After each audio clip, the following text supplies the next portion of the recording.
Let's do it.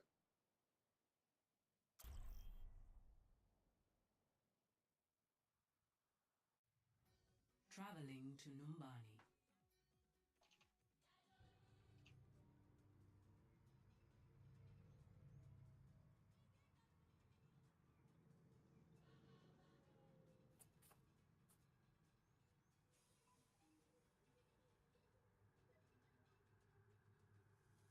We ready to go?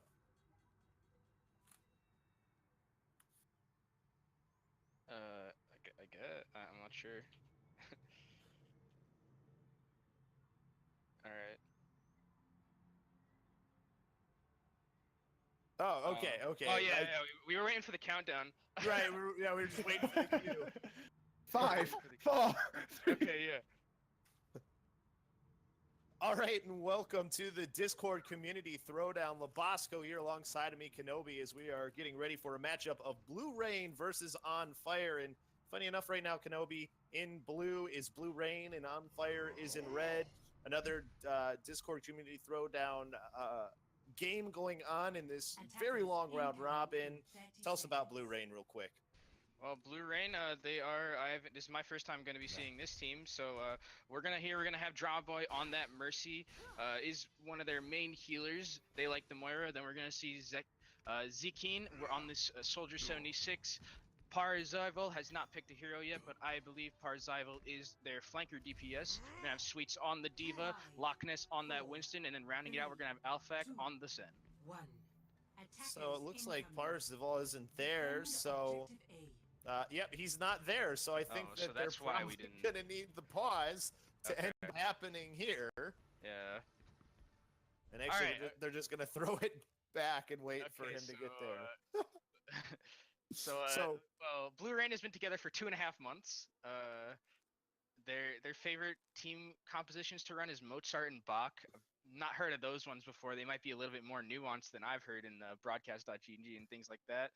Their favorite game mode deathmatch, so really good at that Call of Duty-esque style of gameplay. And their least favorite map, Blizzard World and Horizon Lunar Colony. So don't like the 2CP and don't like Blizzard World. That's pretty much standard for most teams.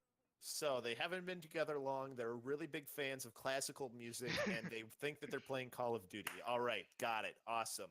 They want to keep their comms clear too. So obviously we won't hear that, but through the game we can usually tell if they're keeping comms clear or not. And their team that they're playing against, On Fire, well, they've been together a little bit longer, 6 months about, which is half a year for those of you who aren't sure. They love to run dive, which is I think what we were starting to see there before things kind of got stopped. Their favorite map type is Ilios. Our favorite map is Ilios. Their favorite game mode, of course, it's not a surprise, is Control Point, which kind of goes along with what their favorite map is. Their least favorite map is a payload map, and it's Route 66. And actually, that's their least favorite type as well. So a bit of an interesting dynamic there. Usually payload maps are not people's least favorite. Usually it's a general consensus. 2CP. Yeah, exactly. So it's nice to see. It looks nice to see that both teams had fun with this too. Our first map here is going to be Numbani as well, Kenobi. We saw what looked like maybe a dive from On Fire, and we're kind of seeing similar on the other side. Yeah, so we saw Dive versus Dive going to be coming out there, and Dive versus Dive is really interesting, especially when you think about how you're talking about with offense and defense. When you're playing defensive dive, you kind of have to be just a little bit more patient with your dive, but when you're on offense, you can kind of just pick a target and just say, we're going to go on them and dive just all of you. So it's going to be interesting to see how these two teams are going to execute their part of the dive. What we were seeing is going down main too, which is not unusual or uncommon too to see from a diving team, because you're kind of just looking for those targets, seeing if they're spread out or not. It looks like we're going to get a little bit of a different look here, though, from Blue Rain. No, well, they're just jumping off the edge of the map. They are not one of us. It is what they're showing. They're raining down on the desert below them there, Blue Rain. But it looks like two of them Sweets is going to be on this Diva, and Drawboy is going to be on that Mercy, which is going to stay. And Loch Ness too is going to stay on his hero. So they were just having a little bit of fun at the beginning there, maybe psyching the team out. And looks like on the side of On Fire, they're gonna do the same thing. It's just team kills all around. Yes, very Mac Almighty making sure to get the Zarya to take themselves out. Now switching to the Pharah, and now we finally get them to settle onto something. They're going to go with the Genji Pharah combo here for this first attack, and there will be some DPS to deal with that from Zekin on the Soldier 76. Although he has to be careful.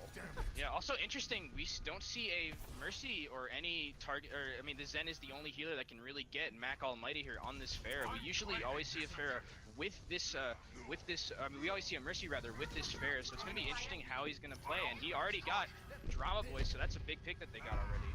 Was able to avoid the damage while the Discord Orb was on, but Zekin's able to get Josiah, and then Alpha KH able to get Beta out of mech, but still the kill feed has been red here. Sweet's the only one contesting the point now, going to lose that mech. Zekin back here though to try and deal some damage in on the point, but quickly taken out, got his own Helix rocket reflected back into him, went for the res, but Drama Boy gets taken out, so it's going to be a very first take here for On Fire on this map. 3 minutes on the clock, and they're going to get some extra time. Yeah, so I said, I mean, it's going to be interesting to see how Mac Almighty is played, and it doesn't seem that the lack of a Mercy is being a detriment to him at all as he gets a little bit low there. He manages to clean up the point by himself pretty much, did a lot of good damage there. Looks like the hit scan, probably Zekin is going to have to do a really good job here trying to get this Mac Almighty down. Do you think that maybe the Mercy needs to kind of babysit the Soldier a little bit to try and get Mac Almighty to at least have to go away a little bit? Yeah, definitely. I think they also need to use the Zen Orb probably as well on him. I mean, Zen Orb on a Mercy, if Zekin can get a couple of good shots in, it could kill him right away. But it looks like he's just going to use the aimbot to try and kill him just out of the sky already. He gets forced away by Josiah, though. Josiah stops the aimbot in its track. Radical does manage to get one with the Dragon Blade as well, taking advantage of that aimbot not really getting used. Zekin does take Radical out, though, with the there as well, though, after the Dragon Blade, but the card continues to move for On Fire as they've been able to clean up, and Zekin kind of alone by himself here now, just trying to stay alive behind, maybe gonna spawn camp a little bit. Yeah, Zekin here should probably just, I mean, honestly, just die at this point, just walk off the map. I mean, you need to get back to your team, you're not doing anything, and you are the only hit scan available for your team. Mac Almighty, as I say, and we hear this scream of Zekin falling off the map. Mac Almighty does have his barrage ready, so he can use this whenever he needs, if he needs able to farm up a little bit of ultimate though before he went off the side of the map. His team right now with 4 ultimates as well. Of course, the barrage always one to watch out for here. We'll see if Mac Almighty gets a good one here. Doesn't get a lot for it. Does manage to take out shields though, which leads to the damage from the rest of his team afterwards. He did get Sweets out of mech as well. That card getting dangerously close from going around this last corner. Sweets just stalling out of mech right now, gets booped away. That should start the cart moving again, and quickly the Baby Diva taken out. Yeah, that's kind of the duality of playing Pharah there. You're saying, well, I'm going to ult here, and I'm most likely going to die, but if I can get a couple of good picks, and he didn't even get a pick, he managed to get the mech off of Sweet, which was huge. And, I mean, as I'm talking and I'm analyzing this, they just walked right to the payload. Mac Almighty being an absolute monster on that Pharah, Labasco. And the Pharah just did the work that was needed. They got a big time bank here as well. 4:45 onto the clock here left after. And when you talk about an Umbani push, if you're over 2 minutes, if you're over a minute and a half, you're happy, honestly. Yeah, definitely. Numbani is one of those maps where if you really think about it, it's probably one of the hardest maps to push. I mean, there's just so many little inlets and corners where the enemy is able to stop you, and their respawns are closer than yours. So it's interesting what they're going to do, what the attacking team here, what On Fire is going to do on defense. It looks like Mac Almighty is going to be onto that Soldier, and based on how he played Pharah, I think that's a pretty decent pick with this high ground he can take. So he'll be on that. Now, you're not going to see the Pharah. You don't usually see the Pharah on defense, but you know you're more than likely in one of these later maps going to see a Pharah again if you're Blue Rain. What is the thought as far as strategy the next time you see a Pharah? What needs to happen that didn't happen for them on that defense? I think what needs to happen is Zekin was playing on that soldier, and you saw a few times in the kill feed when he was getting picks on Radical and killing that Genji and killing a few of their other supports. But I mean, if you're not focusing that fair, you're leaving the rest of your team so vulnerable to that splash damage that Fair's rockets can do to you. And also, I think also on top of that, they need to get maybe a Zenyatta, and we did see one, but I think the Zenyatta needs to have orb almost constantly on that Fair. She didn't have a Mercy, so she's not going to be able to heal through with that Zen orb on her and the Discord on her. She's not going to be able to heal through all that damage. And you don't necessarily need to kill the Pharah, you just need to put pressure on the Pharah, force her away from being able to deal out the splash damage that she can do. When she's above the team and in a position where she's just shooting straight down, it's a lot easier to try and take targets out than it is if she has to be far away, and you can dodge those rockets a lot easier when they're coming from a mile away. Yeah, dodging those rockets is the most important thing usually when you're playing fair. I mean, if they can hit you, if she's able to read your movements, that's the most detrimental thing. But it looks like we're gonna see here a dive coming out from the side of Blue Rain, and they're kind of just stalling a little bit as Parzival is on the back line, actually pretty much uncontested right now, Lubasco. Yeah, and Alpha Cage right now is capturing the point, almost has the first stick for his team, even though the fight really hasn't been going their way right now. They've kind of gotten split up. They did get a couple. Radical did get one, and Josiah got sweets out of mech. So the defense starting to have a little bit of success here, taking out these last few targets that are alive. They didn't quite get to that one tick either. They were so close to it as well. And now it's just Loch Ness on the point right now and gets taken out. And they're going to have to regroup.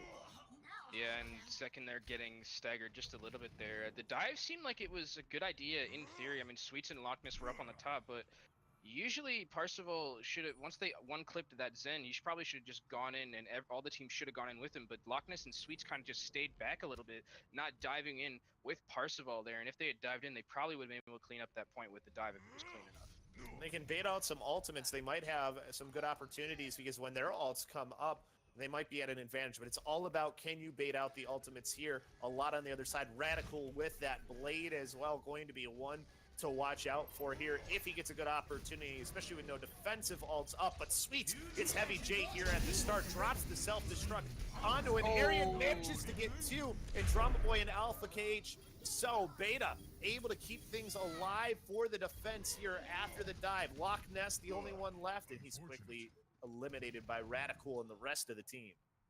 Beta there showing that he's the Beta Diva player as he got the 2.5 kills there, both on the supports. And when you lose both your supports, Lubasco, that's pretty much a done deal for that push. You're not going to have any healing from the Mercy or the Lucio anymore. And Diva's demixed, so at that point, it's just a GG. But you did mention they did get a couple of ultis, or actually a few rather. They got a few ultis, just Josiah with his Primal Rage left. And I guess you could take that, I mean, if you are Blue Rain. The only unfortunate thing is Zekin doesn't have the blade yet. Heavy J's about to get transcended, so he will be able to use it defensively here when the blade gets up. They're going to use the visor here. Zekin, though, they get Heavy J out of the way, so now he can use the blade freely, gets two with it as well. Josiah did get Alpha HK, and Beta got Loch Ness, but it doesn't really matter. The rest of the team is down, and Drama Boy's able to res their tank back. Beta dropping another self-destruct, quickly built that up and just used it. But just using it there more out of desperation and doesn't get it. Parzival quickly takes out Beta. Oh. And now they will get the take here, but it did take a lot of time is the only problem. Yeah, it took a lot of time and a lot of ultimates. As you can see, no ultimates almost pretty much available for the side of Team Blue Rain there, and it was interesting to see how the dive finally ended up working if you got those couple of ults. Zekin with that Dragon Blade managed to slice through two at once, and after that it was a really good cleanup from the side of the DPS, and Zekin's going to be able to kill Radical solo. They're playing really far up here, Lubasco. Very far up. Josiah is able to take Drama Boy out because of that. Alpha HK, the only one on the card, moving it around. It looked like maybe they were going to try and go to Heavy J, who ended up having to use the Transcendence. So they got the Transcendence out. I think they're going to be happy with that at least, Kenobi.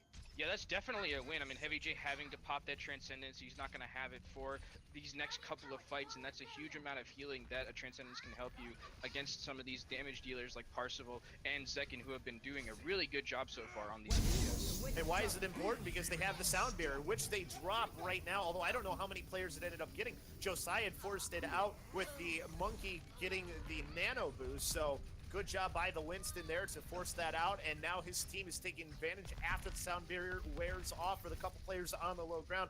Alpha Cage just trying to get away, and it looks like they'll be able to, but not before Sweets loses the mech. So Sweets will probably have to go back in and remech, or no, it looks like Sweets is going to stay out and just try and build back up to it.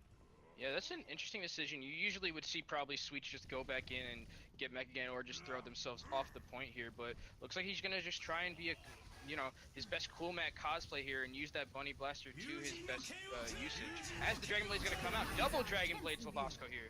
Yes, both Dragon Blades out here, but neither have been able to find any value out of it yet.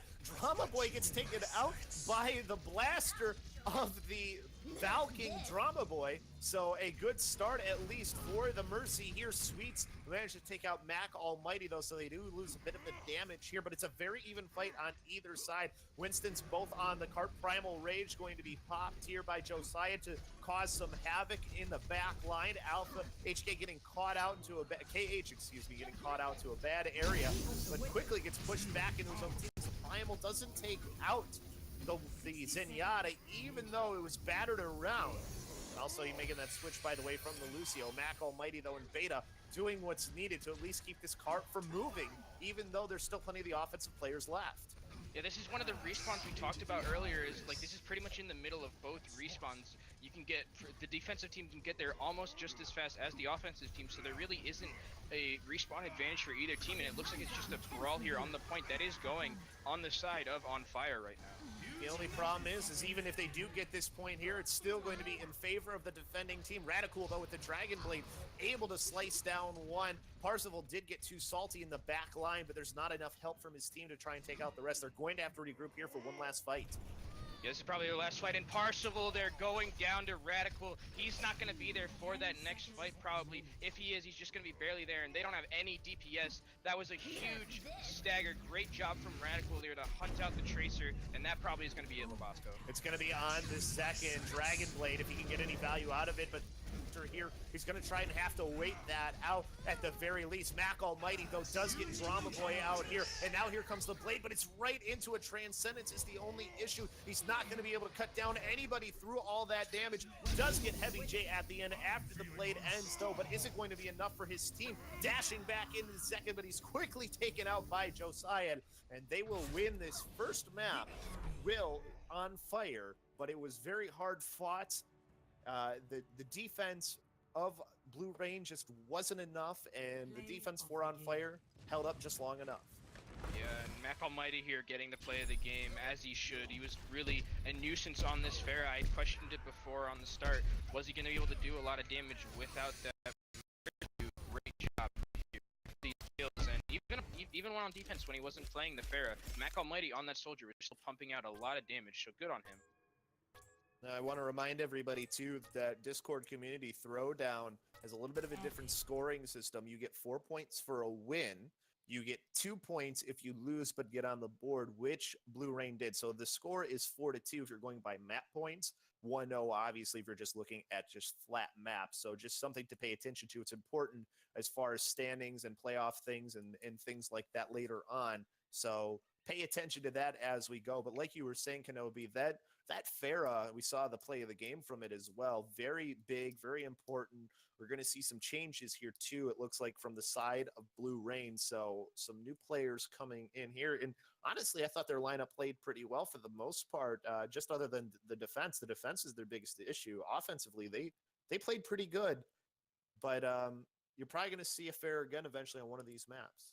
Yeah, definitely. I mean, you saw a lot of good moments from the side of Team Blue Rain there. That dive at the end to take that first point, that was a really nice coordinated dive with the Genji Blade and with the ultimates that they were able to coordinate well enough. And that might be just the reason they might not be as crisp and clean with their dive is because they've only been together for 2.5 months. So dive is something in a team coordinated and competitive setting that comes with a lot more, coordination and a lot more practice to get it just about right. And we saw that On Fire seems to be pretty good with their dive as they ran in on the second point.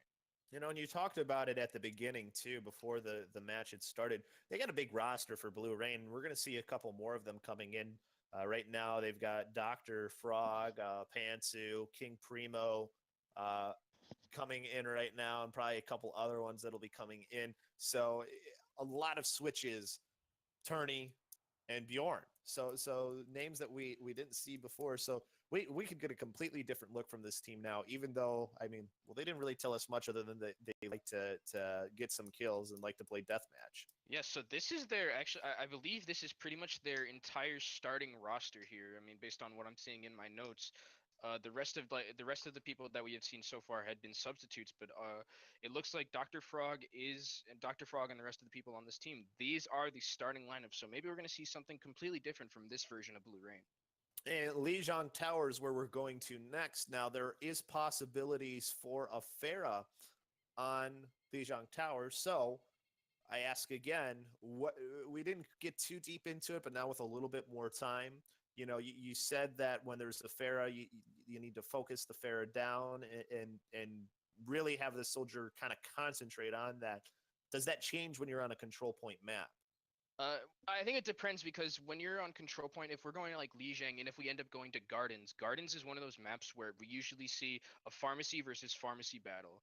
Almost 9 times out of 10, I believe we've seen that on until someone switches, and it usually always starts with those two matchups. So that's really what I'm going to be looking for is if we're going to see the side of Blue Rain just bring out their own Pharah and maybe put a Mercy with it if On Fire decides to get a little bit too greedy and not play the Mercy with the Pharah and maybe just pick the Zen. If Blue Rain is able to pick a Pharmacy over just the regular Mercy and Zen, I think they're going to be able to abuse that and maybe punish them for getting a little bit too greedy with their pick of Zen instead of Mercy. Well, of course, we'll just have to wait and see what we end up getting as our first map. And you can potentially see a Pharah on Night Market as well. It's a lot less common, but it is a possibility on that map too. Yep. I don't know if we'll see it there, but there is another thing that both teams will. I think Lijiang's one of my favorite control point maps because literally all three maps you see almost a completely different style of play on all three as far as the comps go.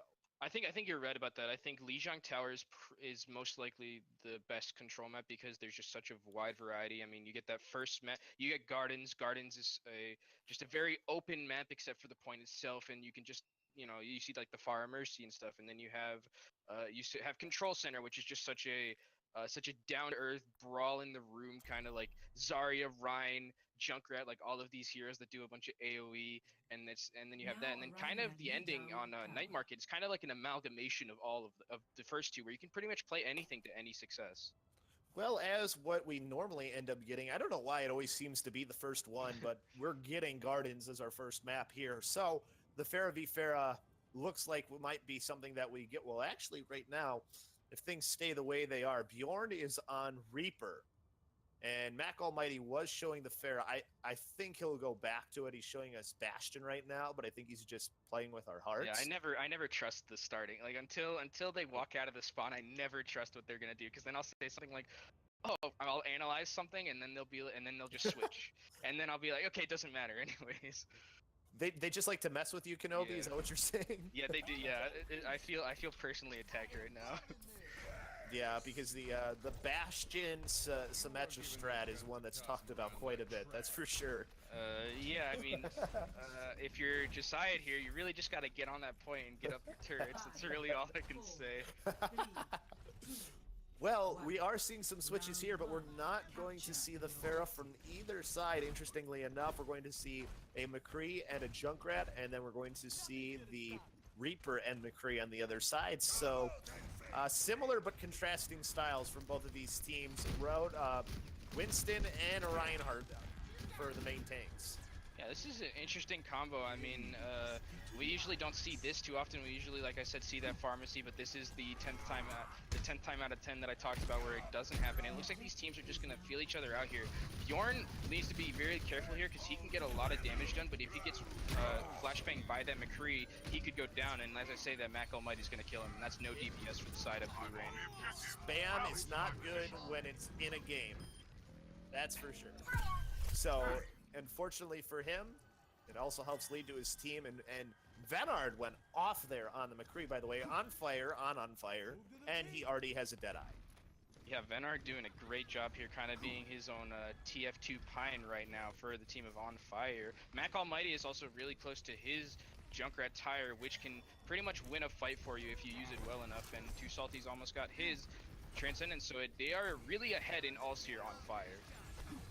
Venard kind of was hiding there. Now he's looking to try and put some damage out onto the back line. Gets a good headshot on, and now moves on to the point to try and deal with a couple of players that are there with the rest of his team. Still dealing the damage out, finding some headshots. His team hasn't been able to take anybody out, but they're going to use the Rip Tire here of Mac Almighty, but King Primo able to take him out. Now they pop the Deadeye onto the point, looking for something, looking for those little red skulls. He doesn't manage to at least take out the shield, and then Venard will find King Primo afterwards, who's using it out of his own flashbangs, and then takes out Pantsu, who's out of mech. Self-destruct onto the point by Beta, takes out Drama Boy, and now they're going to be able to roll this eventually. Oh, and there's a bit of a waste of an ult using the Earth Shatter. I wonder if Dr. Frog is making the switch, because that was very ill-advised if he isn't. Yeah, that was a little bit of a solo queue ulti right there, I like to call it, where you are really down in numbers and you just kind of use the ultimate and like, I'm gonna get everyone and I'm gonna kill everyone, but no, unfortunately Dr. Frog isn't able to follow up onto his Earth Shatter, which did get a couple of people, there just wasn't the damage to follow up. So now they're going back around to the White Room again, trying to get their way back onto the point, see if they can at least try and get this flip here, as it's already almost to 99%. Chances are, even if they win this fight, they will get there. Self-destruct thrown out, doesn't find anybody. Couple players low, though, 4 on fire. The first to fall is Heavy J. Mac Almighty, though, finds a support of his own. On fire, keeping this in their favor. Riptire out. If this gets somebody, it could be disastrous. Manages to get Pantsu out of the mech. So, continuing to keep this fight in their favor, they just have to take care of the Lucio on point, who's trying to stall.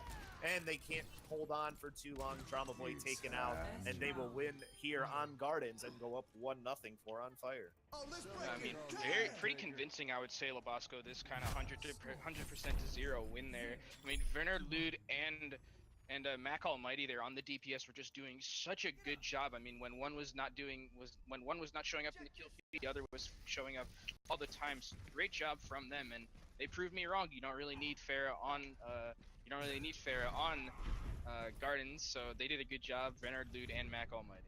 Probably helped that they didn't see a Farah on the other side, though, too. But now they see a Farah on the other side. And this is a map where it's probably never see it. Yeah, it's the least effective because you have a ceiling. I mean, not that it can't work, it's just a lot harder for it to work. Yeah, definitely, especially since the fight is going to start in this server room over here, and you're not going to have, as a Farah here, you're not going to have that many, sight lines to see into that server room. You can just shoot willy-nilly into it, but it's not like a Junkrat where if you just shoot into it, you're going to get all that AoE damage, and it's going to be interesting to see how they're going to work with this Far Mercy. We don't really see it too much on this map. They have the Far Mercy, though, in a good position, though. Now I think just to try and tap it Venard at eye level with it, and that's disastrous, and that's exactly why he flashbangs it right into Mac Almighty's spam, and now they have an early pick that they need. They did lose a player of their own. Turney's able to get the res onto Bjorn, so very important res here, but Venard able to find King Primo in that time, so still pretty even here on either side. Kills now, finally, Venard is just doing work on this McCree as he finds another. Yeah, Venard, they're doing a great job of getting the kills. Flashbanged, as you mentioned, the Farah into the Junkrat spam, and then managing to get the Farah for himself there, as Turney wasn't tethered to him right away. So great job, and the Coalescence comes out already with the Valkyrie. Support ultimate battle here, Labasco. Very difficult though on either side. It's still an even fight as it continues. Primal Rage knocking players off for the side of Blue Rain, but they have to fight through a sound barrier that was just popped now. The Valkyrie out now. This self-destruct manages to find Mac Almighty. It's a good start from Pantsu, but this dead for Venard to be free. That's going to get the point finally for On Fire. A fight that looked like it was going to go in favor of Blue Rain for a second. The ultimate from the Deadeye changes everything. Absolutely huge ultimate there from Too Salty and Venard. Veteran Lou there. I mean, great play to pretty much turn that fight, and this is why Zarya is such a good hero on this map. The team is so clustered, and that Graviton can usually get 4 to 5 people in that ultimate and pretty much win you fights all together. So great job there from Too Salty, being a little bit patient with that ultimate. Fight looked like it was going bad, but he was confident enough in his McCree and in his Graviton that he was going to get. Betis finds Bjorn here early on, who's on the Moira right now, by the way, usually seen on tank. King Primo just going to the point, trying to force some players back to allow for his team to get through that small choke, but not too many have gone back. So maybe they can take advantage of the difference in numbers here at the door. And by the way, already a lot of ultimates used. This is only his second fight. I mean, this is the kind of map as the Shatter's going to come out here with the Coalescence and all the barrage. Alts are just flying everywhere, Labasco. I don't know what to do. I don't know what to do. Too many ultimates, but it's going in favor, at least for the moment, of the team trying to take the point back in Blue Rain. Turning, getting the res onto Bjorn, keeps the Pharah in the skies, but Vetter able to find the Winston here early on. So starting to turn things around, but as I say that, Bjorn able to take out Beta, and King Primo finds Venard. So 2 heavy hitters gone. Heavy J, though, able to take out the Mercy. Charging in is Josiah with Heavy J as they're trying to keep this point. 75% they've been able to build up. So even if they end up winning this fight for Blue Rain, they've had to give up a lot of percentage already, and they still haven't been able to flip it yet, as coming back in with the Deadeye is Venard, but they're hiding that well this time. No on Surge to get them. He does get Bjorn, though. I don't know how Bjorn probably is so tilted right now. He probably didn't think that there was any way that he was going to be caught by that McCree, but McCree just kind of flicks his wrist to the right and says, I got you, Bjorn, I see you in my vision, and kills him as he's going to kill King Primo as well. And Venard Lude going to pretty much almost single-handedly win this game for his team. Great job here. Mac Almighty with a lot of damage as well. Coalescence by Beta to keep everybody up here at the end as the overtime meter ticks down. And it will be a win once again for the side of On Fire. Unfortunately, only 1 point this time for Blue Rain, so it now goes to 8-3 as far as the total score after these 2 maps. And Too Salty is actually going to be the one at the play of the game. Yeah, the J Jonak skin doing wonders for Too Salty here, as we're gonna see him get the play of the game. Nice job there getting that Junkrat rather, and looks like some of this is gonna be some healing too. So good job on him. Love seeing good Zenyatta plays. Really, 47 KP on defense assist. That's pretty nuts, Labasco. That is really insane, and 20 of them as well as the total amount. 47%. Like you said, that is a large number. That means that his orbs were being effective in healing players that were in the thick of things. Because if they're getting kills, they're in a position usually to get killed themselves.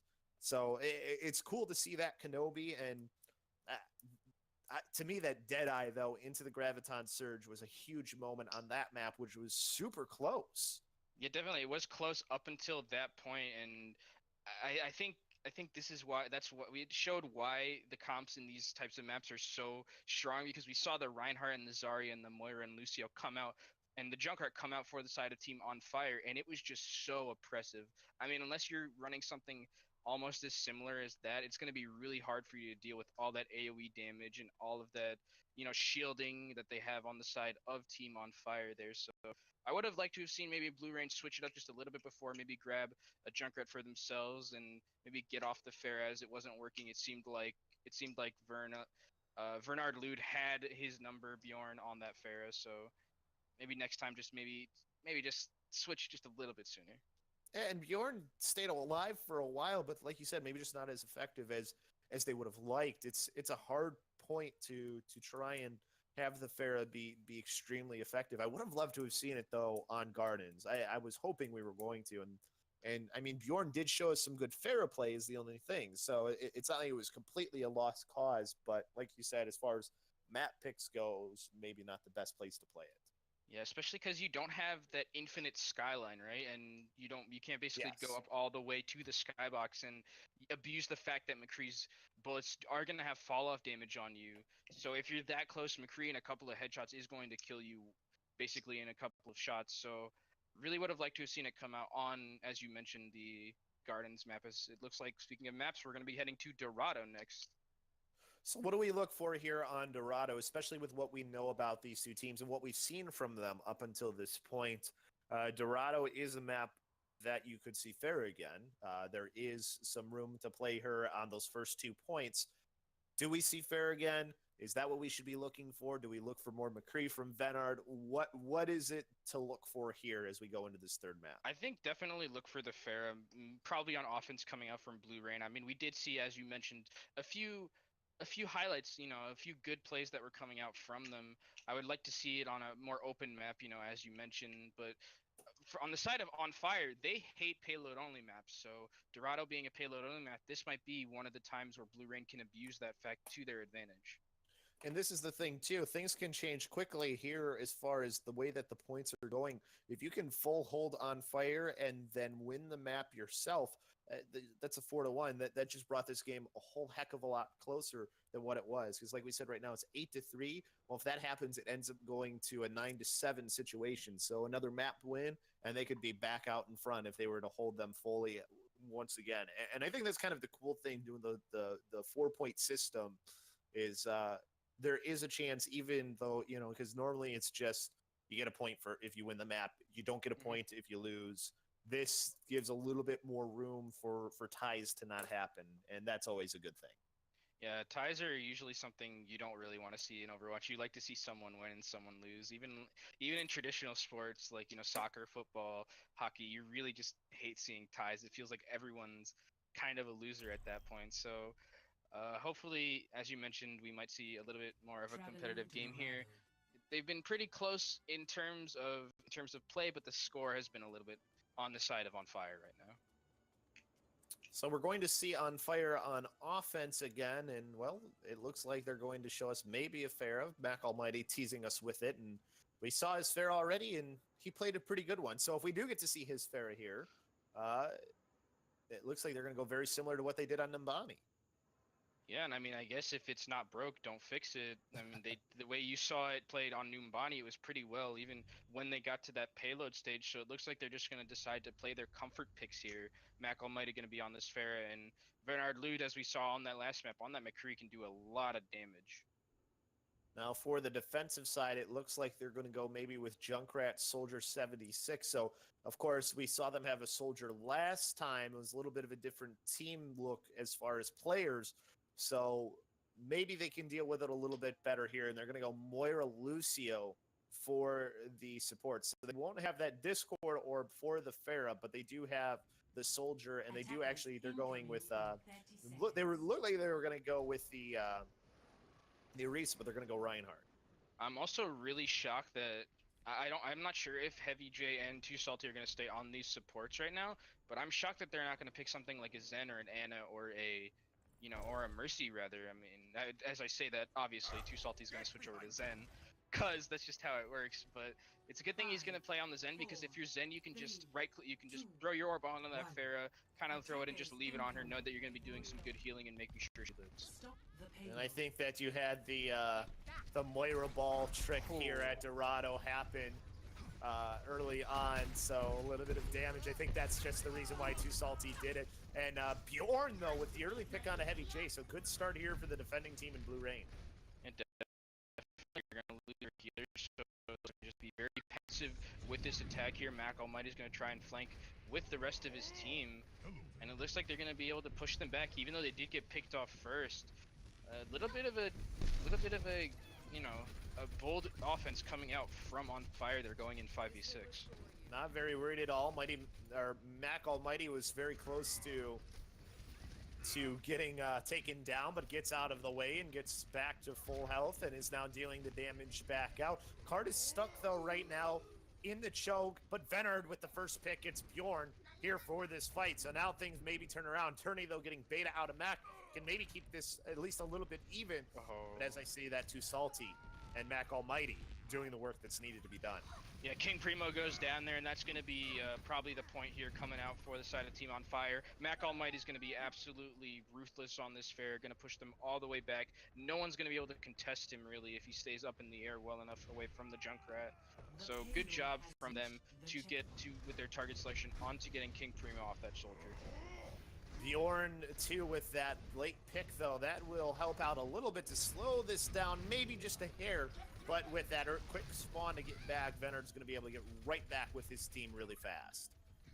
Yeah, he's gonna be able to get back, and I've been watching Mac Almighty's health bar this entire time, pretty much, and he's playing very well at being safe. I mean, he hasn't been touched too much by King Primo on this soldier. He's doing a really good job of knowing his limits with the health of Pharah and the healing of Zenyatta.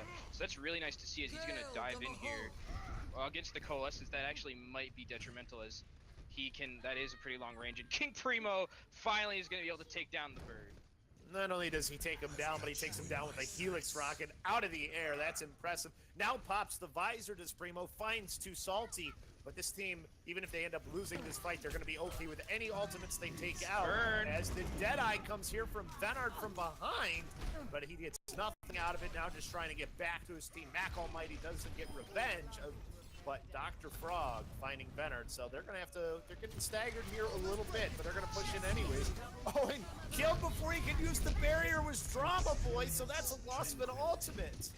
Absolutely huge ultimate there from Mac Almighty, being able to cancel out the Lucio sound barrier there, not giving any of that barrier to his team healing, and Mac Almighty here proving he is the real deal on this Pharah, and has that good game sense to be able to really just counteract an ult all by himself. Gets King Primo, he's gonna still be uncontested here, and this is looking really bad for them. We'll see when he decides to switch off here if they get this next point as well, because the final point, definitely tough sledding for a Pharah, but he keeps getting kills. He gets Dr. Frog, he's to 60% almost for his ultimate, so it looks like he's gonna stay on it for now. Finds another kill, up to 70%.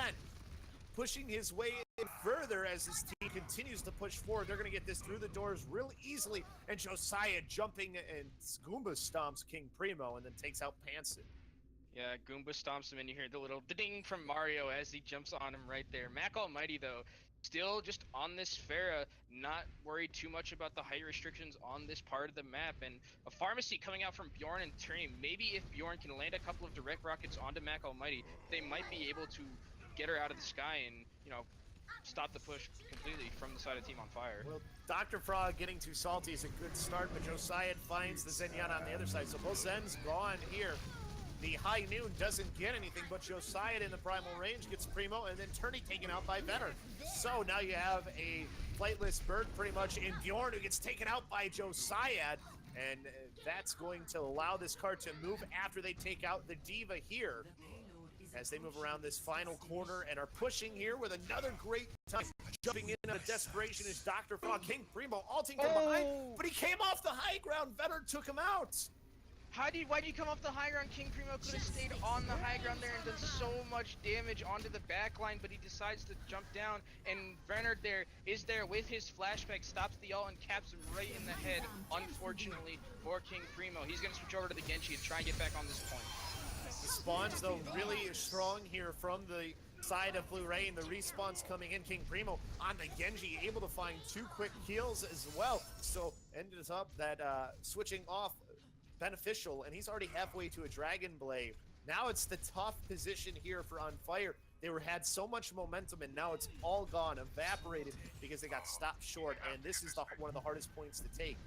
Yeah, Mac Almighty here's gonna have a really difficult job trying to get through these points as he's just so clamped and cluttered. He can't abuse his flight, and he's gonna be, he's gonna be pinned down just a little bit, and you might like to see him switch off his Pharah at some point if he doesn't feel comfortable enough with it. Especially, too, Bjorn has the Rocket Barrage, and Too Salty has the ult, but the Barrage can do the damage through. Uses it here, it does force the ultimates. They're okay with that, and he still gets somebody out of it, too, in Beta, so the Diva not there anymore to eat up anything from that Pharah out of the sky, and Drama Boy finds Josiah. We're going to have to go back to the drawing board for On Fire here. Yeah, On Fire has to go back to the drawing board. As you mentioned, Venard did get King Primo there, but Mac Almighty, I'm thinking he might need to switch here. I mean, King Primo and Bjorn are doing a great job of targeting him. The one thing they need to be careful about is letting Venard just be himself. They need to worry about him too, because as we've seen, his McCree is also very good at getting these picks, so they need to be very careful in leaving just one person open like that. Venard sneaking around on the right side right now, trying to get into a good position. Oh, he gets spotted out, though, by King Primo. Primo, though, gets the flashbang on him, but he's going to go down now, probably to the blade, although the sound barrier did come up. so that will keep him alive at least for the moment. And Primo gets taken out by Vetter. The rest of his team, too, doing the work needed out in front. Pantsu, the only one left, has to throw out the self-destruct, but quickly bubbled by Josiah. And Vetter now with the insurance to make sure that cart goes the rest of the way with the Deadeye and the self-destruct by Beta. Drama Boy just comes in after the Deadeye goes away, but it's not going to be enough. They will finally take this with a minute 7 left. But that is not the time bank they thought they were going to have, without a doubt, Kenobi. Good job by Blue Rain. Yeah, great job by Blue Rain on that defense there. It was just one little slip up on there. King Primo with that ulti wasn't able to kill Venard, and Venard was able to live through that entire dive on him. And like I mentioned, they were doing a good job of targeting Mac Almighty, but that time they decided to target Venard instead. Venard ended up living, and Mac Almighty was able to be free in the backline, doing a ton of damage to the side of Team Blue Rain and getting them pretty much over that last hump. The one thing I want to point out as well, though, too, is that I think it was a sound barrier that ended up allowing him to live for Venard. I think that he was caught by the sound barrier just enough that Heavy J had, and I think that was the difference. Otherwise, I think for sure he was gone. Yeah, and that's definitely that's really good that he was able to get clipped right there, because King Primo definitely, if he had no sound barrier, probably would have had him dead to rights, but unfortunately for him, he just wasn't able to get that final slash onto him. And Blue Rain is gonna, you know, three points with a minute left is something you take definitely on this type of map, because sometimes it's really easy to just completely snowball, as we saw them doing for a good part of this.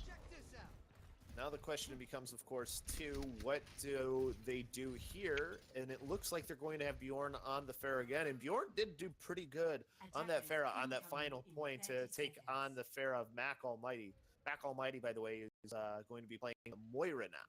Yeah, I definitely like this pick from Blue Rain here. Bjorn and Turney were doing a good job on that pharmacy, and on the side of On Fire, you do not have that Zenyatta, so you can't discord the pharmacy combo, so Venard Lute is going to have to be insanely accurate with these headshots to try and take that down. We know he can be. King Primo going to go to the McCree as well, so McCree v. McCree here we get to see as well, which is always a little bit of a fun battle to watch, is the spam coming out from Too Salty, who is on the Junkrat. Normally you see Too Salty on one of the support players, but can flex onto that DPS as well. So a lot of flexibility from On Fire. They have the Orisa up top, a lot of damage being put out. Venard will find Bjorn here early on, and that's going to be a disastrous first push, at least for Blue Rain. Yeah, Turney there really needs to just be tethered completely to the Pharah right there. You can't leave your Pharah alone like that, or as we've seen, Venard is going to be able to pick her right out of the sky. So Turney's got to be just a little bit more careful, making sure her Pharah is safe.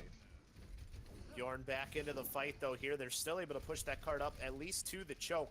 This is where the all-important battle is going to come. Venard is so close to a Deadeye already. They almost have both of their DPS ultimates up.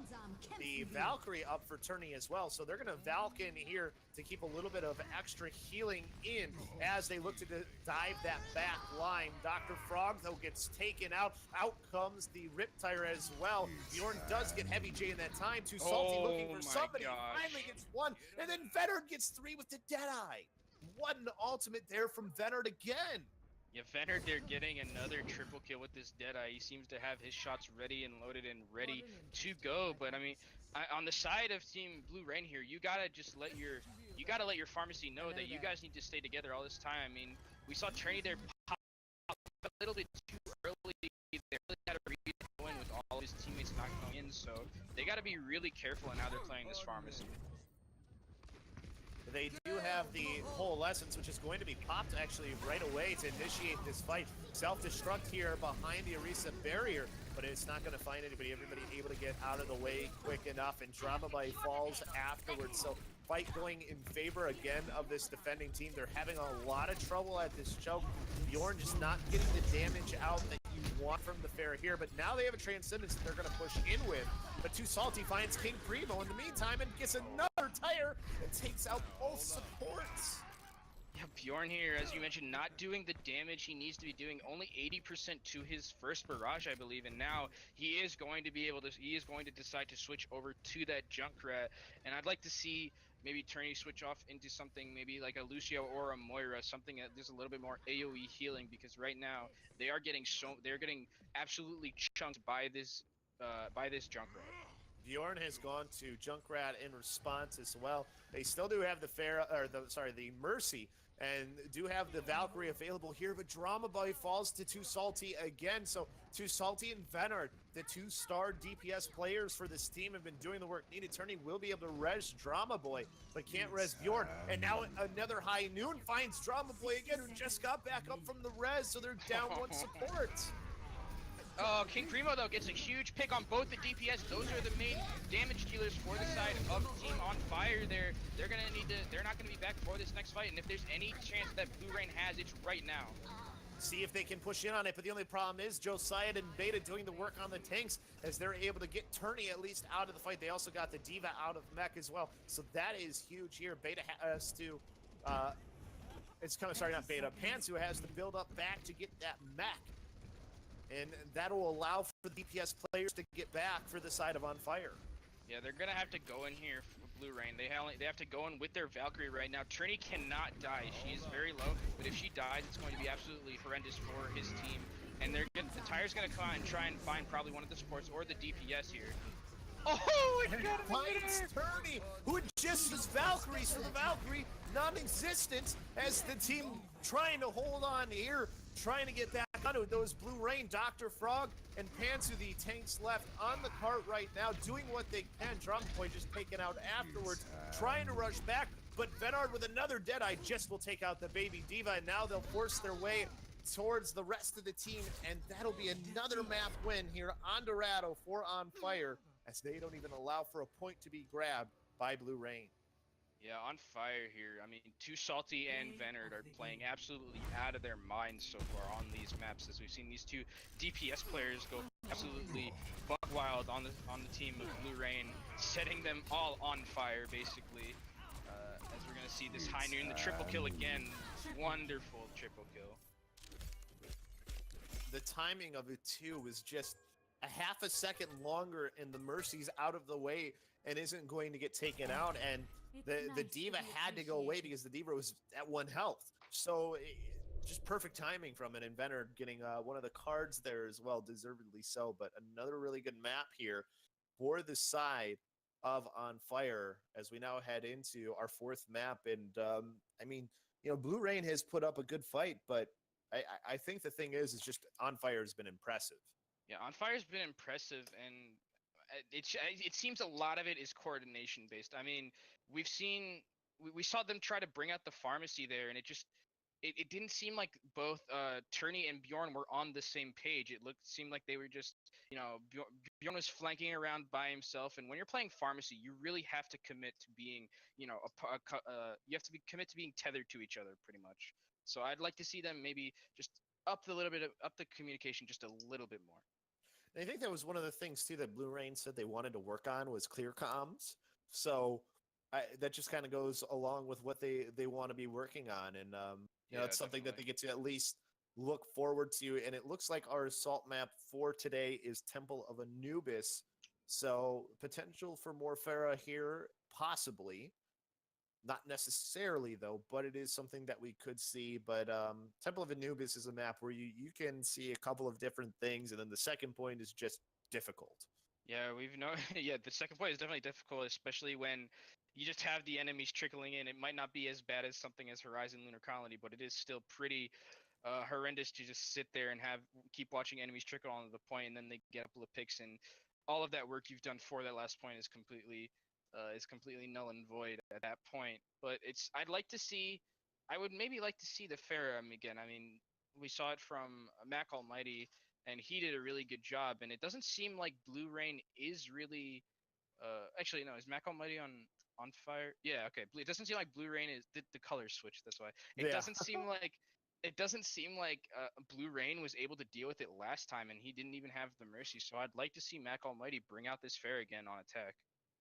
Do you want to see them keep the Zen though, like they have been? Because I mean, they haven't needed the Mercy. Yeah, no, I mean, you need to, if you're gonna play Pharah without a Mercy, I think it's pretty much essential that you at least have a target healer like a Zen or like an Ana or something like that. You definitely can't run. I mean, you can theoretically run it, but I think it's very difficult to run a Pharah with something like a Lucio Moira because you can't really get the heals up to Pharah in the air. Where if you're something like an Ana or a Zen, you can just click on them and they're gonna get healed. Yeah, Moira can send the healing ball up into the air, but once it passes by, it's just gone. Yeah. So it'll do healing for a second if the Pharah happens to be in the right place where the ball was thrown because it doesn't move very fast. So yeah, it's a little bit difficult for Moira to do any healing onto a Pharah or a Lucio for that matter. But I mean, they've been making it work with the Zen, and they've been getting huge benefits out of the Discord Orb too. Yeah, Discord R is something that doesn't. I mean, it shows up in the stats kind of, but it's something that you have to be really. It's really if the team's comms are crisp enough and there's just enough people, if there's enough people like understanding what the targets are for the Discord Orb and the Zen is calling them, you can kill almost any team or any person if the targets are being called and if the targets are being jumped upon. And some targets too. It's funny when we talk about dive and we talk about either diving with the orb or just diving on specific targets. We see it a lot. If you're a fan of Overwatch League, you see, the most successful teams are able to dive specific targets together from different locations. And I think that's always one of the things that's telling about a team is, are they able to coordinate their dive when they're not diving from the same place? And when you can do that, that's when you know you're doing pretty well as far as team coordination. Yeah, and team coordination is such a huge part of this game. I mean, it's sometimes hard when you're in something like solo queue and you wish that people would talk to you and coordinate because coordination if you have coordination, that's half of the game right there. If you guys are talking, if you're calming, then you know that you guys know what you're doing and you're not just leaving it up to chance saying, well, is he going to go in? Is he not going to go in? Should I discord this person, et cetera, et cetera. So I really teams with really good communication are really something nice to look at. And we've seen some of that here today from both teams as well. And in Blue Rain, I think it's been interesting. We've been seeing switch things around. We're seeing Alpha KH and Mayhem come in. So a little bit of a different look we'll get to see as well from them. Once again, I think Loch Ness, Zekin, also players that we're seeing here as well. Yeah, I think Zekin got subbed out, I believe, with Sweets. So Sweets and Zekin are the two that are coming in that we didn't see the last game, I believe. I could be wrong about that. But Zekin we saw was the DPS player on the first map, had some really good plays with Genji and Soldier from what I remember. So look out for that. They took away Bjorn on that Pharah, so Bjorn and Turney on the Pharah Mercy, so we might not see that just as much this game. Be very curious to see who On Fire decides to put in for their final player if we maybe see Radical come back in. Yeah, Radical. It looks like probably Radical. He's just sitting in the. He's the only one in the spectator mode left. So we are going to see Radical, and I mean honestly, if Radical is going to be good enough to, I think he was the tank player or the support player. I'm trying to remember. Genji. He's the Genji player. Yes, he was the Genji. He was the Genji for them, and then yeah, I think right. Soldier too. Can't remember. Yeah, I can't. It was so long ago, but yeah, it says yeah. So Radical is the flex player on the team of On Fire on Fire. So look for him. He's probably gonna come in and just flex onto something that they need. Too Salty and Mac Almighty. I don't think you take them off the DPS because they've just been so good so far. It's funny though. We're not going to see. It's funny because Venard was so good on a couple of those maps. Zenard is the one who they're subbing out, or Venard, excuse me. I don't know why I said Zenard, but Venard is the one we're subbing out for the side of On Fire. So we're going to see at least one. Like you said though, Too Salty was playing some DPS. Too Salty the one DPS or Too on to support if Radical comes back in. So Radical could go back onto Genji, which Genji on Temple of Anubis is actually a very good character to pick. Yeah, Genji on Temple, and I mean, if you want to just run full dive, I think that's a really good idea on this map. Especially if you can just disrupt what they have at the start. If they just have, if On Fire is going to be starting, if you just completely dive onto that high ground, or you can go left. It depends on really what you decide. But having that full dive and having Genji be able to just get one of the picks in the back line on support or on a DPS even, that's just going to completely turn the fight. And when we talk about communication, dive is one of the comps where you really need that communication, and so far On Fire seems to really have it. They've been jokingly saying that they're getting Jeff Kaplan for their team. So Papa Jeff. you know, he's not too busy right now with all the Overwatch stuff that he's doing, and apparently he's a plat player. By the way, for those who don't know, Jeff Kaplan, And a Genji main. is he a Genji main? Yeah, he said he's a Genji main. I knew he was a plat, but I didn't know he was a Genji. So that's interesting to hear, and explains a lot about why he likes dive. Yeah, we need to change. I mean, but then he let Brigitte come out, so I'm not sure how much he actually likes dive. Because Yeah, right. True, true. Brigitte is really good into dive. She's just really good Yeah, right that now. too. Yeah. I wonder how long before we get a Brigitte nerf, and she's not even in the game yet. Is the best part. Yeah. As someone who likes to play Tracer, seeing a Brigitte on the other side is hooey. I think there are ways to definitely play around it, but you really need to be careful with your blinks and your spacing, because if you let her stun you, you're pretty much dead. Right. Yeah. Exactly. That shield bash. Forget about it. And then she'll Yeah. she'll hit the shift button on you, and Yeah, and you're dead. You're just you're dead. you're dead. And if you're not dead, she's gonna sling her flail around until you are. So, and she's gonna heal her team while she's killing you. So and it's just herself. yes. And so I don't know if this is Jeff or not, because the diamond player, I don't know. I'm very suspicious of this Jeff Cap that they say that they have. Although his name is Jeff, so with an extra F, Oh. Jeffer. No, it's Jeff from Overwatch. Jeff from Overwatch. Okay, there we go. So it is legit. Right, totally. Yeah. And they've switched to the Shanghai Dragons. He's been playing for what? How long has this game been out? 3 years, 4 years. Right. Like, since beta, and then he's only 1 star. Right. Now, Jeff, you gotta play more. Come on. A little disappointed in Jeff right now, but we'll Yeah. see what Jeff decides to play. By the way, teams have switched sides here. So Blue Rain is now going to be the first team attacking in red, and On Fire will be in blue. So the team that's main color you would think would be red and On Fire.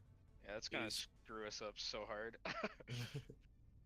You know what? I was just thinking about like the Dallas feel and how they have a flame as their logo and everything, and yet their color is blue. Like a blue flame, though. Right, yes. So it's a very hot flame, although Yeah, very, very hot flame. Okay, that's what we're gonna say then. right. That Two Fire is so on fire that they're just blue now. Right, although not very blue today was the Dallas feel. So, but we'll not talk about that. As we look at what we're seeing here from both teams, from the side of On Fire, it looks like we might see some Widowmaker play from Divrent, who's one of the players who was brought in as well, and then we're going to have Mac Almighty on that patented Junkrat. He's been a pretty good Jake Rat so far, and then we'll have Widow for second, and then Mayhem will be on Reaper. Yeah, I really like this this defense that's coming out from this side of team. I think blue, it's On Fire, right? Because they're Yes. Okay, I like it. What I'm seeing from On Fire here. Widow on this map is really good, as we've seen in Overwatch, and people like Soon and Fleta. If you get up on this high ground here, you have a really good sightline to the enemy team. And since they don't have any shields on the side of Team Blue Rain, Diver can get a couple of good picks here, and hopefully doesn't get picked by Zekin first. Well, we'll watch the Widow v Widow matchup here at the start, as Zekin getting up onto the high ground, looking to see if there's another Widow. I don't think he saw the Widow yet. Gets Mac Almighty really close from going down. Zekin now getting a little bit of damage in, though, from Divrent now here, trying to avoid those shots. But he gets jumped onto the 1v1, interrupted by a very angry gorilla in Joe Syad. So a very good start here for the defending team in Fire, as Divrent just cleans out. Divrent actually going absolutely ham. Got 2 body shots onto Zekin. Didn't quite get the last bit of health, but his monkey friend was there, Josiah, to get that last kill. And Divrent here doing a really good job on this Widow, as we mentioned at the start. He's doing a great job of countering Zekin. Looking right now for another target as Divrent finds one, has a bubble in front of him too, and now Zekin trying for the jump shot, does manage to get a lot of damage onto Divrent, needs to get healed up, so not going to risk it and poke, and really not going to matter because, well, Jeff on that Moira doing the work that's needed. Yeah, and what the thing that's so good about what Divrent is doing here, Divrent is doing so well that Drama Boy had to pocket Zekin and get the shots to try and kill Different on that Widow, and wasn't able to be with his team. So the rest of the team of On Fire was able to do a great job in cleaning up without the healing from Drama Boy. Very impressive from On Fire, especially because you're not getting that pressure from the Widow. Second has given up on the Widow v Widow fight and has gone over to the Tracer here. Too salty with the first pick, though. Drama Boy has the res lock nest, but now they're going to have the nano boosted Winston here to jump in and deal some damage. Mac Almighty getting some help as well. They did at least force the Widow off of the high ground, but Different still dealing damage out. Rest of his team doing the work needed to hold this point. 2 minutes left to go. Oh, he doesn't want that fight. He Different does not want this fight. Okay, good. He did not want to go up there with the Reaper. Reaper is not someone you want to be 1v1 close to area. Yeah, and very smart by Different. I think that's one thing that's been impressive. Oh, you'll take him when he's running away, though. That's for sure. Good shot from Different there. But anyway, I was going to say, you don't. The one thing that I've been impressed from Kenobi here from Different is his decision making of when to take fights and when to not take fights. Yeah, definitely. He played, you know, he moved around a little bit off the high ground to get away from the Lucio that was chasing him. And Lucio, even though he isn't support, if he gets up in your face like that and you're not hitting your shots as Widow, he can do a lot of damage and possibly kill you. So Different here, staying on this high ground. Might want to switch over to the other side just to maybe get some of those better sight lines. Or he's going to just look onto the point here, try and get that Tracer. Tracer on the point right now, just trying to force some of the team back. But Mac Almighty takes out both supports with a Riptire.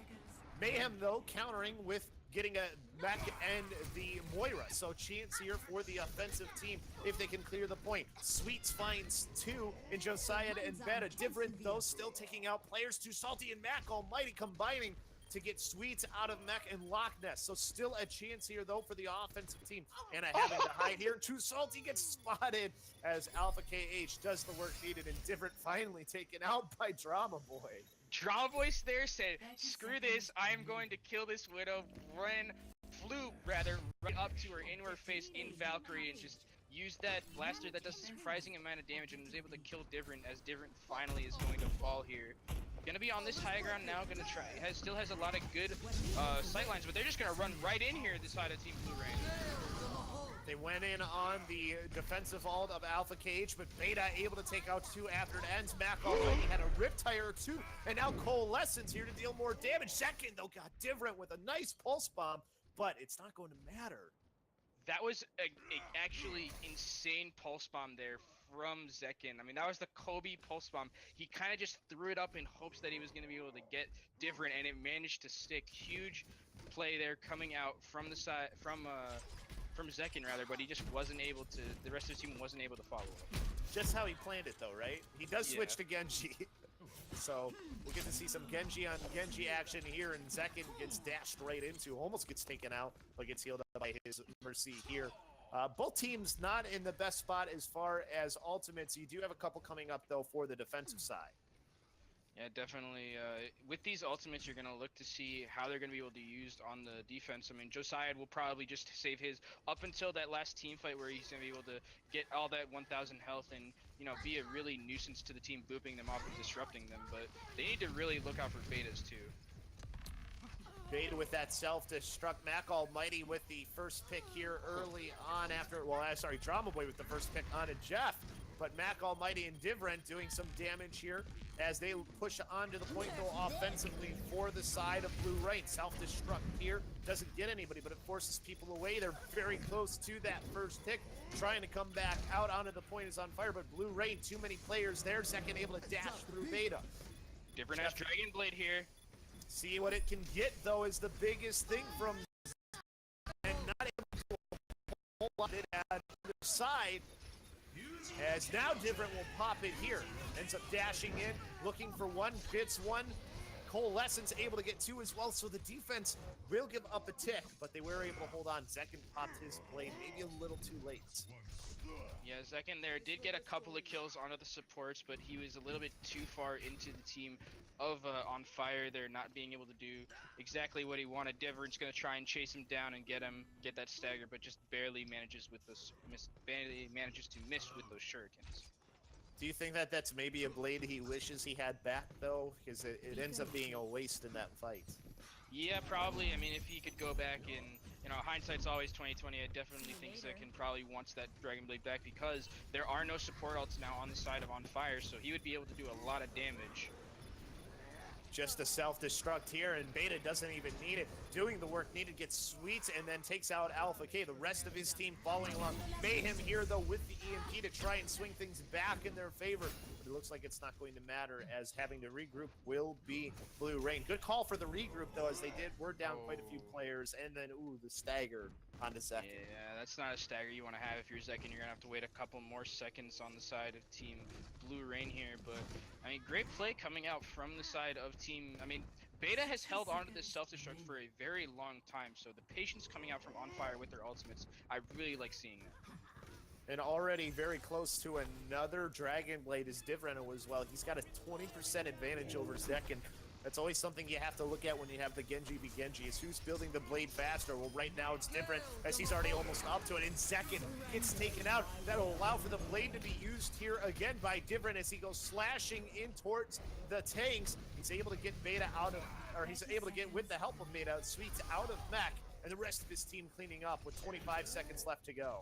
Yeah, we've been talking about the DPS so much for the side of Team On Fire, but Josiah and Beta here have been playing so well on these tanks, as Mac Almighty's gonna stagger Zekin. They're not gonna have him for this next push, and that's huge that they're not gonna have that damage dealer. Especially 8 seconds left to go. Zekin might be able to hurry back and get towards the tail end of the fight. Transcendence here by Too Salty early on. Self-destruct thrown out by Sweets. Doesn't get anything. Beta still has the self-destruct as well, decides to pop it now. Doesn't get anything for it, but does force people away. Overtime meter is so close to getting down. They just get back in time. Only problem is they're running out of players, and now that overtime meter is finally going to be able to go out. Zekin not able to get any value, doesn't build up to the blade either. But like you were saying, the tanks, when you're not talking about the tanks, it's usually because they're doing well. And that's been the case for Josiah and for Beta, as they have been the two. Yeah, Josiah and Beta have been creating so much space for Different. Even on that first point when Different was playing the Widow, I mean, Josiah and Beta were doing a great job of making sure they couldn't dive onto him or get any good sight lines. I mean, we saw even sometimes something that was really cool. Josiah would put bubbles in front of where the enemy Widow was playing, and they would just it would block all the shots. So great job there from the side of the tanks on the side of On Fire. We now get to see On Fire now go on to offense, and I don't think Josiah and Beta haven't really switched off of those two tanks really too much either. We've seen them play a little bit of Orisa and a little, a couple other little things, but their bread and butter is Winston D.Va, and they make a really good combo. Yeah, I mean, if it ain't bro, I mean, Winston, I believe that probably, in my opinion, Winston and D.Va is just, currently, is probably one of the best tank combos you can have. Just because the amount of damage you can do to a single target, along with the dive potential and the mobility that they have, especially with the kits, they can do. D.Va can pretty much do anything. She can, block damage. She can do damage. She can, kill a bunch of people. She just does everything. And having a Winston that can also just, get that single target damage, they're both really good at just killing people. And they're going to have to do it again here on the offense. They did manage to allow them to take the first point, but generally it's hard to not give that up. But they gave up. It was actually exactly 50%. So 50% on the second point. So they'll have to build up to that if they want the win here and want to have the clean sweep of the wins. Yeah, they're gonna have to difference on that Widow, so they're gonna have to be really scared, really careful on the side of Blu-ray not to get picked, as Loch Ness is gonna have that shield up, but people can't really poke out from behind it, or else they're going to get picked by Different here. And Zekin has made the switch to the McCree, and he likes the McCree versus Widow battle better, and well, it worked out here early on. Yeah, Zekin getting a couple of good headshots there and getting the final one to put the nail in the coffin of the Widow there. So really good job by him, and it's going to have to stall their push from the side of Team On Fire here. Zekin's just going to be, doing a lot of good damage. I think he's already halfway to an ultimate ability, so that's really good on his part. And Different, not able to do a whole lot, but his team pushing towards the point, so maybe that'll give him a little bit more space. We'll see if Different switches here or not after that second kill. Decides to go to the Genji, actually. So, even though his team forced everything towards the point to give him a little more space, he makes the switch, and probably the right decision, as they lost another fight there. So now Zekin up to a Deadeye, Drama Boy with a Coalescence as well. Yeah, but Different is just gonna stick to his guns, I guess, stick to his sniper rifle rather, and stay on that Widow. So interesting decision. They've been doing a great job on the side of Team Blue Rain here. Zekin got the kill, and Alpaca also got a kill with his right click, I believe. So they've been doing a good job, and if they can keep Different in check here on this Widow, they're gonna do a lot of good. It takes only one headshot to make that Widow worth being played.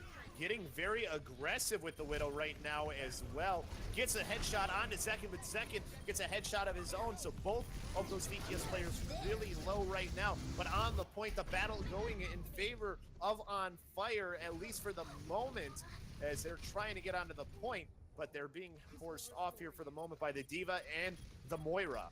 But now the D.Va finally taken out. They should be able to take this point finally, as they just have Drama Boy on the Moira to deal with. Yeah, the rest of the teammates on the side of Team On Fire say, it's alright, Different, that you're not clicking all the heads that you were in the first game. It's okay, me and the rest of the team, we're going to do our part this time, and we're going to carry you basically through this first point. So, good job on the part of the tanks and the supports they're getting. Basically, I mean, Too Salty there in that last fight was playing basically a DPS, getting all of those kills in his name in the kill feed. The one thing, though, even though Different hasn't been getting the kills, which Different does there against Mayhem, is he's still forced the other team to play very conservatively, and when they don't, that's what happens. Transcendence from either side, Different finding another headshot as well, dealing the damage out this time onto the second point. Alpha KH really close to going down, finally taken out by the submachine gun, as they're looking for a quick take here. Already almost up to 50%, already to 39, as they just need to get these couple off, and they do, and they win this map again, as they win their fourth in a row and win this one. They get 4 points once again, 2 points though for the side of Blue Rain. And those 2 points are important as far as standings go. Yeah, Different must have heard me on that last point, because you saw his name pop up all the time in the kill feed with those red arrows, getting headshot after headshot, and doing a great job there at pretty much getting those picks. As you mentioned, it takes only one pick for these teams for that Widow pick to be worth it, and getting 3 is definitely a good job.